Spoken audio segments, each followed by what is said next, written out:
الحمد لله رب العالمين. الحمد لله الذي خلق الإنسان وعلمه البيان،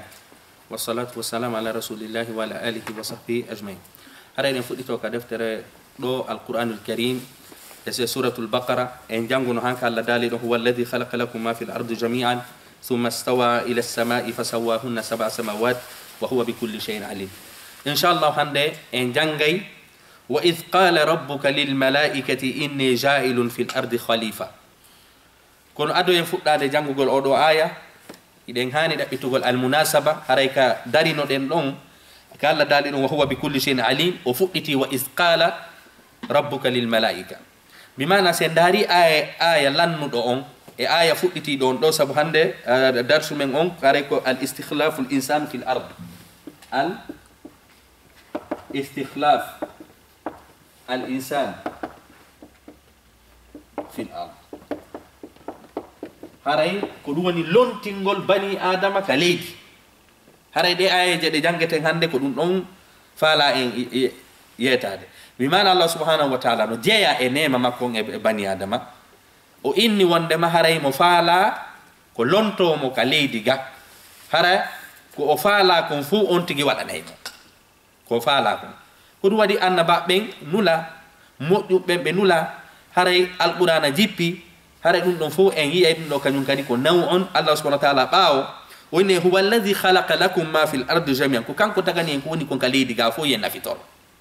e hoore ɗon nema on hattali ɗon o inni no jeeya kadi e nema mi tagi leydi mi tagi peeji ɗin fof kadi mini miɗo faala ko lontolan ton tawata kadi mi acca malaika mi acca jinna mi acca fof mi suɓa onon kadi bani adama yo ar lontoɗon lan gollitiron komi faala ko bimana gollitiron waɗon ñaawoje an nden gollitiro ñaawoje an nden e ko nande mum jaka en andi lontingol bani adama ka leydi ga tawata ko kanko lontoto sariya Allah bimana ko kanko arata ñiiɓina sariya Allah on kañum kadi ka leydi ga ɗum kadi no jeeya e ko Allah subhanahu wa taala teddini bani adama. Allah no wawno jonnude ngal geɓal ɗon jinna mo wawno jonnude ngal geɓal ɗon malaika kono Allah subhanahu wa taala o linti o ini mi waɗani on leydi ndin fof nema mi waɗani on fof hettali ɗon tu nemaji an ɗin acce kadi mi yeeto on nemaji goo hara naɗi nemaji feƴƴuɗi nemaji ɗon honɗum ɗi tawata mi nodda malaika fof mi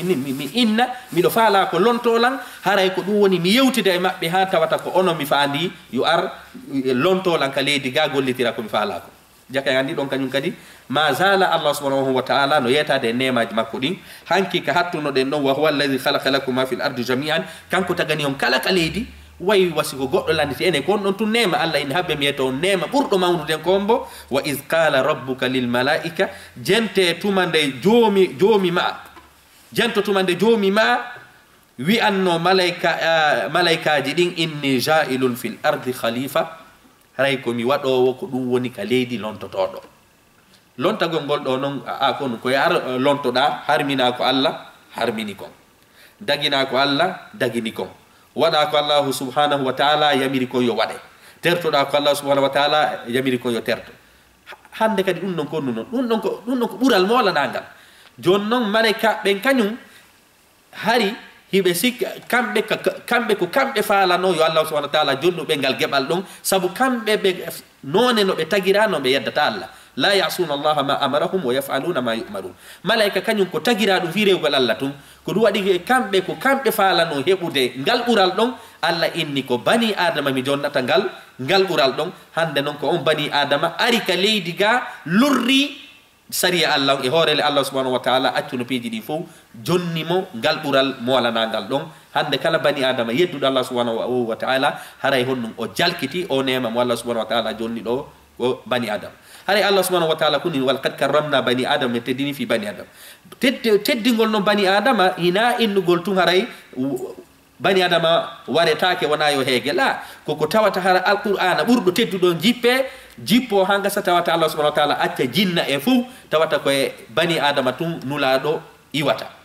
innen ko e bani adama tun kañum kadi sariyaji Allah ɗin fof jippi e muɗum yorele jinna e malaika no woodi kono Allah terto ɓen ɗon fof jonna bani adama ɓay noon Allah subhanahu wa taala faalama jonnugol bani adama Allah daali wa iz qala rabbuka jento tumande joomima annulaɗo wi'anno lil malaika malaika ɓen inni ja'ilun fil ardi khalifatan hara mi waɗay lontotoɗo ka leydi ga jaka enen andi bani adama konnum araniga haray ko yen lonto sari Allah ko wadi sa jalkiti sari Allah haray anga bonni ko lontinaɗa kon e hoore muɗum malaika ɓe inni on atajalu fiha man yufsidu fiha haray noon hamsa on ɗo innugol atajalu inna ɗo atajalu haray o alhamja ɗo ko honɗum firti saabu haray ka haala arabe o alhamja asli makko ko istifam ko innugol awa menen min ganda ko fi honɗum waɗanta ɗum kono ɓe fandaki kamɓe dartagol bimana Allah falama hunde ɓe impose ɓe inni nano woniri haray o alhamja ɗo ko honɗum firir ko litta ajjubi bimana ko hayuta ko ene menen haqqilla men ɗen hewtitaki famugol haray wona fi ɓe darti yeeso sari Allah malaika ɓen dartota ko yeeso sari Allah en ini ko tagiraɓe ɓe ala fi ko tagiraɓe fi rewgol Allah ɓe yeddali Allah ha hande haray ko ɓe faandi ɗo kon ɗum no hawni men yo goɗɗo halfine ka leydi ga hara wona menen tagiraɓe rewgol Allah ngol tum saabu fi on no ulama i tafsir woɓɓe go inni wondema hari jinnaji ɗin halfinanoma ga ɗi waɗidiri sifa ko fewndi kon hande warindirgol toñidirgol waɗa peeji ɗin fof Allah immini malaika raɗi jinnaji ɗin ko ɗum waɗi ɗi yaari ka pelle ɗi yaari ka dunkiji joni noon ɓay Allah inni no faala lontinde kadi goɗɗo goo malaika ɓe inni menen min famali ɗum noon ɓeya lontinanoma ɓe bonni menen meɗen ɗo min komin rewayɓe Allah tum men ɗumannotako haray ko menen handi e ngal geɓal ɗon kamɓe ko ɗum ɓe miiji qalu malaika ɓen inni atajalu fiha e Allah subhanahu wa ta'ala ɗum no hawni men nde waɗata ka leydi toon man yufsidu fiha ɓe no bonna ka leydi wa yafsiku dima'a ɓe rufa ƴiiƴe wa nahnu e hoorele menen sabu wawonɗo ko wawol haaliya nusabbihu haray meɗen subbindinanoma bihamdika meɗen yette wa nuqaddisu laka meɗen laɓɓinanma bimana malaika ɓen ko ɗum faala innude ɗo ko wondema Allah menen haqqilla men ɓen hewtitaki famugol ko honno waɗirta lontinirta yimɓe tawayɓe si ɓe yehi toon ko ɗum ko bonnugol ka leydi ruufa ƴiiƴe e hoorele menen meɗen subbinɗinanadema ko ɗum noon innete subbinɗinanadema bimana haray meɗen itti kala ko ɗuytata teddugal maɗa meɗen itti kala ko ɗum wi'ete ko innete annaqais bimana kala ko ɗuytata Allah subhanahu wa ta'ala wa nuqaddisu laka meɗen laɓɓinanma bimana meɗen tabintini sifaji ma ɗin fof meɗen tabintini kala ko tabintinanɗa hoorema qala Allah daali inni no min pellet min a'lamu miɗo andi ma la ta'lamuna ko ganda ɗo Allah subhanahu wa ta'ala Allah ɗo no ko fameten Allah subhanahu wa ta'ala ɗaɓɓirali malaika feere Allah kañum honno ganiyun anil alamin haray Allah subhanahu wa ta'ala hatto jina e meɗen enen himɓe enen jinna e malaika Allah hatto jina e muɗum kono Allah subhanahu wa ta'ala ɗo o yeeti malaika ɓe mo faala wadde lontotoɗo sabu himo andi malaika ɓe landoytomo fi ɗum ɗon o yeetiɓe adoyoɓe landademo maɗum o Allah subhanahu wa ta'ala ko innani malaika ɓe no faala waɗude lontotoɗo ka leydi ko ekkintingol enen bani adama si a faala wadde hunde ya diiso ekkintingol en diisondirgol kono kanko o hatto jinano ɗum diisagol goɗɗo so faalama goɗɗum Allah ko inni so faalama hunde ida arada shay'an an yaqula lahu kun fayakun haray kanko diisondirgol ala kono ekkintingen ɗo enen bani adama ɗum ko goo maɗum o himo anduno malaika landotono o yeeti malaika adoyo malaika landomo joni ko Allah inni ɗo inni a'lamu ma la ta'lamun miɗo andi ko on anda bimana Allah inni miɗo andi ko on anda sabu ko bani adama lontinte ka leydi ga sabu kanko ko hontomo taga kaka loopal leydi ndin kadi ga ko ɗum ko leydi bimana kanko so ari o lontike ga haray ko peccum makko mo lonti e muɗum sabu ko hunde nde o taga e muɗum o ari lontagol ino natori inni a'lamu ma la ta'lamun maɗum o inni a'lamu ma la ta'lamun miɗo andi ko ganda miɗo andi ko ganda goɗɗo no suumi hakkude mon ga tawata si mi tagi on ɗon tun on saloto ko ɗum wiyete jokkugol ko mi wi ko wa huwa shaytan Allah inni miɗo andi ko ganda bimana haray seytane no ɓisi hakkude mon ga on ɗon si mi waɗoyi ɗum ɗon on ɗon saloyto hande kadi jokkugol on momi inni yolonto ka leydi ga fami ke inni a'lamu ma la ta'lamun Allah noon inni seede miɗo andi ko ganda Allah inni wa allama adama al asma Allah andini annabi adama inde ɗen inde piiji ɗin fof Allah jonnon ɗo ko ɗum o allah longimmo bimana allah longimmo haray kadi no jeeya ko fameten ka nder aya ɗo ko honɗum atta wowlede ɗo huwa l ilmu ko gandal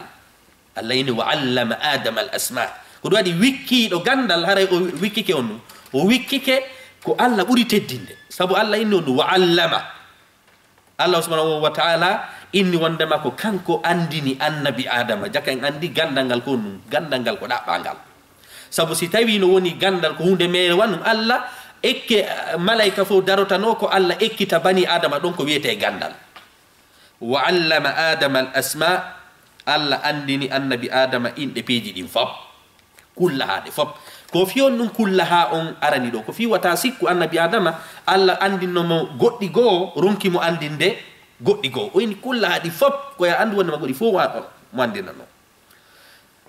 summa aradahum on tuma o weeɓitani ɗin piiji ɗon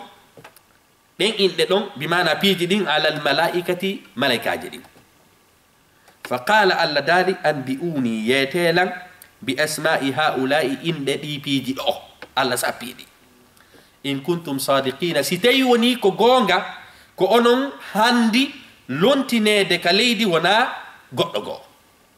famike kon woni in kuntum sadiqin sabu malaika ɓen kañum kon ɗumen minen komin tagiraɓe rewgol allah minen hittini fi rewgol allah jinna noon lontinanoma ɓe bonni so tawi kadi woni addiɓe ɓeɗo kañum kadi ɓe bonnay allah ini miɗo andi ko ganda joni noon yeetelan inde ɗi piiji ɗo si tawi woni ko gonga mon ko on noon handi lontinede on tuma qalu malaika ɓen jaabi subhanaka senayema ɗo malaika ɓen innali on ɗum ɗo malaika ɓen innali d' abord min anda kon ɗumeni subhanaka bimana min falji landagol on ɗum innugol men famali ko fi on ɗum lontinotta ko ɗumeni subhanaka senayema la ilma lana ɓeyni on ɗum min ala gandal few ndaren ɗo ɓeyni la ilma lana bimana ɗo ɓe liwu kala ko wiyete gandal bimana malaika ɓen innali min anda ɗi piiji ɗo kono meɗen andi goɗɗugo kono malaika ɓeni mais la ilma lana gandal alana men few sike kala ko min andi kadi ko an andini men minen to min wata andude hay fuy la ilma lana gandal alana men oyni noon illa si wona ma allamtana ngal andinɗamen jake en andi ɗo kañum kadi oɗo aya no ekkintina en ko a anda kon ta wowlu ta waɗu fatwa hande ko masalaji dinaji jelu goɗɗo landete hara o anda o jaabo malaika noon ɓay allah ini yeete lanɗo ɓe ini mi anda few sabu ɓe anda kono hande jamanu ko fewdiɗen ɗo goɗɗo landete ko ina min haqqillanɗen ko ɗum ɗo jonni ka dina mo kala waɗa hana hoore mum fatwa haray malaika ɓe ini innaka pellet no an allah anta ko an woni al alimu anduɗo al hakimu ñeñuɗo bimana ko an andi heɗa ñeñi kadi bimana ko an andi hikma lontingol mo faalaɗa lontinde o ɗo en hiiɗo yewtere dogunde hakkunde malaika e allahu subhanahu wa ta'ala on tuma qala allah daali ya adamu ko ayyo annabi adama anbi'ihum yeeto ɓe bi asma'ihim inɗe ɗi piiji on tuma hon ɗum o yeetiɓe innugol noon o yeetiɓe ɗum ɗo windaki ɗo kono ɗum ɗo no faami ka nder yewtere qala ya adam anbi'ihum bi asma'ihim yeetoɓe inɗe ɗi piiji ɗo ko fi noon hon ɗum o nani bi asma'ihim o nani bi asma'iha sabu ko piiji sabu inɗe piiji ɗin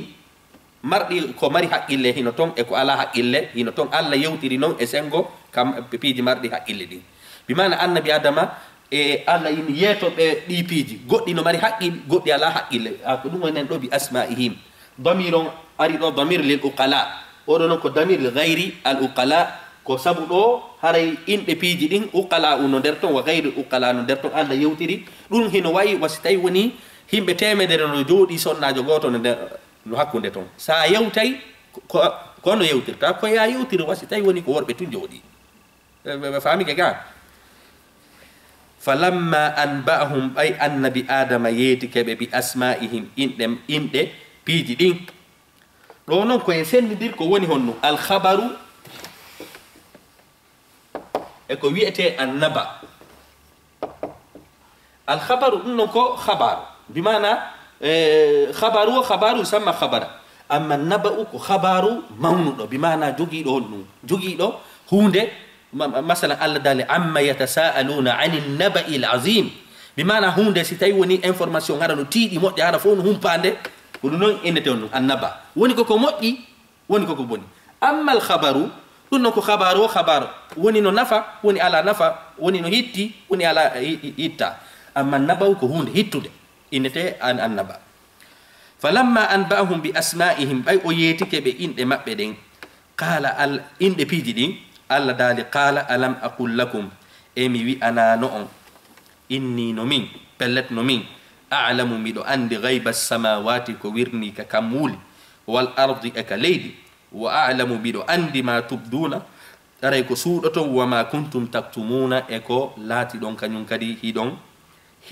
innen ma tubduna ko fenyinton wa ma kuntum taktumuna e ko laati don hidon suuda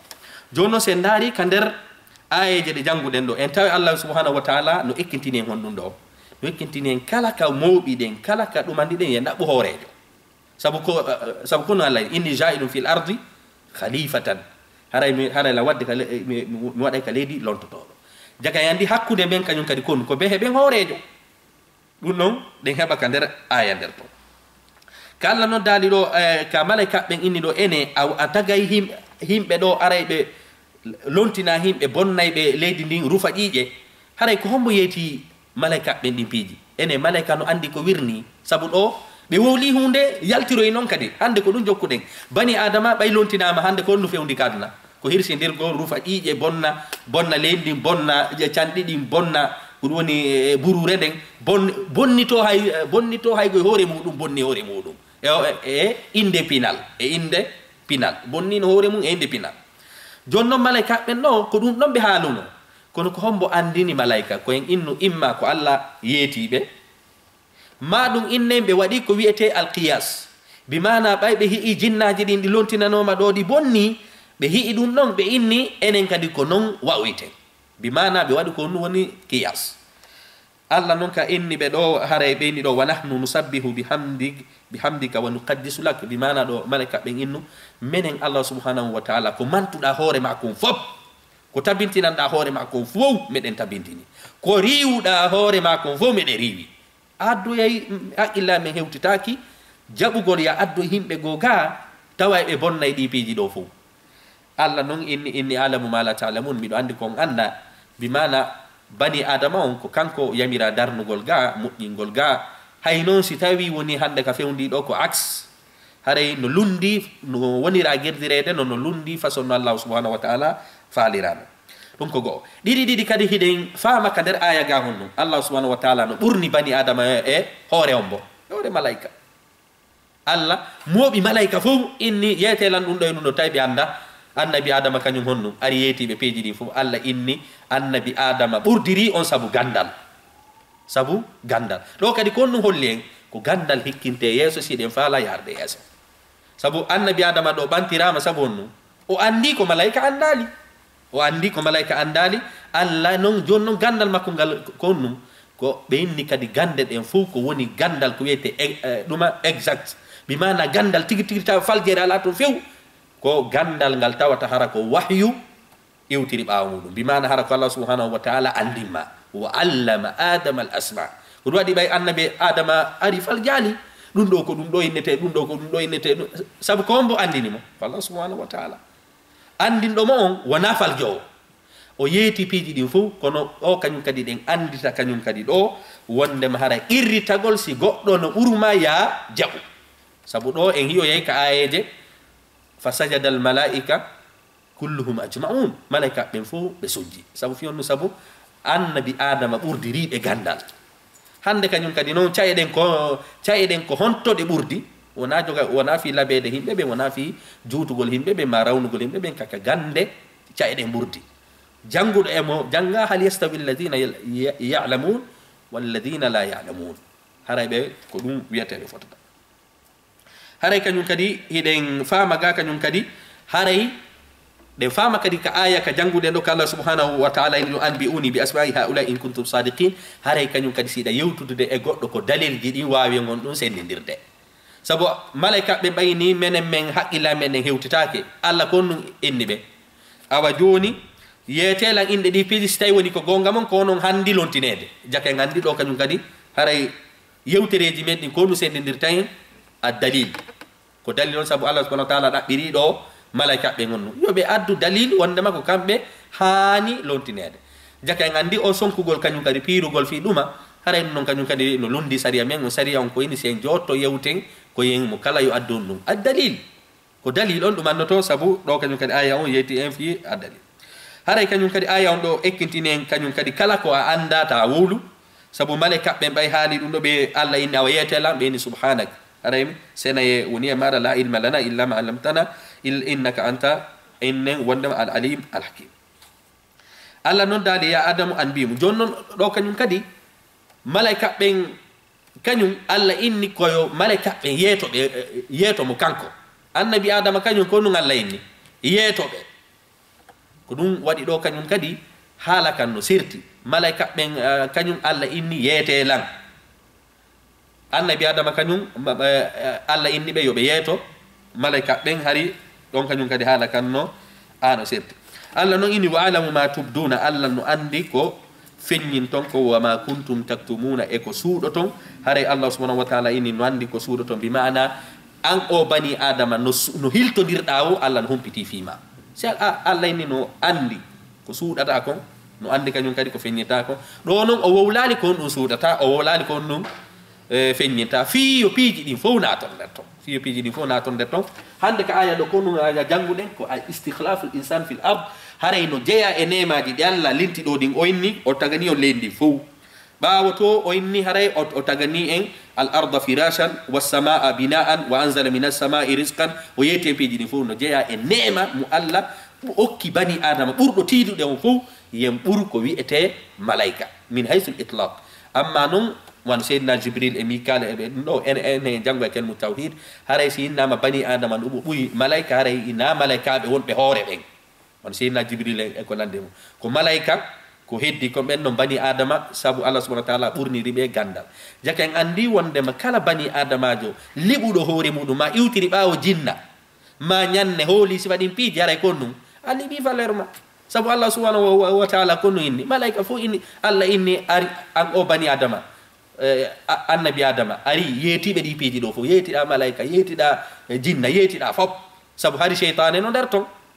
Allah yeti fo jakka ngandi bani adama hana iwtirgol bawo jinna hana iwtirde bawo nyanne sabu Allah no teddima buri di mbion piji haray hande non ka wonde do no wodi ko wadi Allah subhanahu wa ta'ala inni kal qur'ana no wodi bani adama be hakki ko be hoyni hore mabbe Allah inni hum kal an'am hibe way wono nemoradi Allah kadi ini bal wurin ko woni adallu hibe majji buri nemoradi fami ke ka jake ngandi bani adama ko imma wallina wada hore ma ka Allah waduma don walaqad fadda inna walaqad karramna bani adam tedi fi bani adam ma liba hore ma jasa buri ko wiete ko wiete ne duma kulle den hare non ko si on tigi iwtiri e baaw piji di Allah subhanahu wa ta'ala duma burnu man inshallah enen e hiwe ka darsu men arowo baawo Allah teddinde bani adama lontini mo kaleji inni haray gollitir sariya ngon nyiba yore sariya ngon e hiwe Allah subhanahu wa ta'ala mo bindiro e malaika fo e duma fo inna odo mo buri on haray fi non joni mo buri on don hani irritagol mo buri on hiwro do mo sujjannon mo on tuma non e hiwe kanyum kadi haray ko shaytan kanyum kadi ko honto jodani en hande ko on ndinganyani li shaytan jogitani no en sabu fi ko burde mo gandal kon burde mo ka Allah subhanahu wa ta'ala en hi ay hare de o jodani en den hare den hatta ka darsu men do inshallah wassalamu alaikum wa rahmatullahi wa barakatuh